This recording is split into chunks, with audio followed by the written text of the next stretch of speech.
I'm Shelly Turner with the BuilderAll team. In this video, I'm going to show you the blueprint and show you how to edit the reverse squeeze page funnel. So I'm going to go to the page icon, and then I'm going to go to the blueprint and click it. And here you'll see the blueprint of this funnel. It's a really simple funnel. The first thing we're going to do is drive traffic, and traffic can come from Facebook or YouTube, or it can even come from another funnel that we send them to, and then once they're done with that funnel, we send them to this funnel. So wherever the traffic is coming from, they're going to land on the reverse squeeze page. Now, a squeeze page is set up to take your name and email, and then they send you to a thank you page. But a reverse squeeze page says, I'm going to give you value first, and then I'm going to ask you for your name and your email. So that's kind of a little bit of a reverse way. So once they give their name and the email, then they're sent to the thank you page, and from there we can actually further send them to other funnels and try to market products and services that these people might want to buy. So let's go ahead and start editing our funnel, and to do that I'm going to go to the reverse squeeze page layout and click the arrow. And now I'm on the reverse squeeze page homepage. And again, this is where you give them value first, and usually the value is given to them in terms of a video. And in this video, you're going to give them some tips, pointers, tricks, something like that. You're going to give them some value.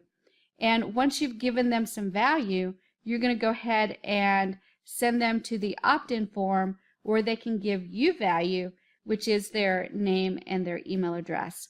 So in order to set that up, we need to set up this button so that it goes to the opt-in form, and the opt-in form is actually going to pop up. So I'm going to right click, and I'm going to go to action, and I'm going to choose pop up, and then I'm going to click the down arrow, and I'm going to choose pop up, and then OK. Now I've set this up so that when they watch the video and they're done and they click the button, they're going to go to the pop-up form, and the pop-up form is going to collect their name and email. I've already done a few things with this site, so I'm going to go ahead and click save. And because it's the first time, I need to think of a name for it, and then send and save. And now we've configured the very first page of this particular website, and I'm going to go ahead and set up the pop-up. So I'm going to close this window, and I'm going to go to plus and then pop-up. And there's my pop-up there. I'm going to click the eyeball to show it. And this is actually just a regular form that you can fill out, and it is an email marketing form. So the most important thing we need to do is connect the marketing form to our Mailing Boss subscriber list. To do that, I need to right click on the form and click configure, and I can choose any autoresponder. I'm going to choose Mailing Boss, and it pulls up all of my subscriber lists, and I'm going to connect it to the email marketing list. And now I'm actually set up to accept subscribers, but I want to make sure that I set up the URLs so that when they're done and they click access now, it redirects to the thank you page. So let's go ahead and right click and go to change URL. And the URL we want them to go to is the thank you page. So for pending subscribe, I'm going to click no action, and then select, and then thank you page, and OK. The second one as well, subscription confirmed. I'm going to click no action, select, and thank you page, and OK. Now I'm going to do a little bit of trickeration here. For the unsubscribe confirmation, I'm going to send them back to the home page of the site, and I'm going to give them a second chance to subscribe to this list again. Maybe they made a mistake and they really didn't want to subscribe, so we're going to give them a chance to subscribe again.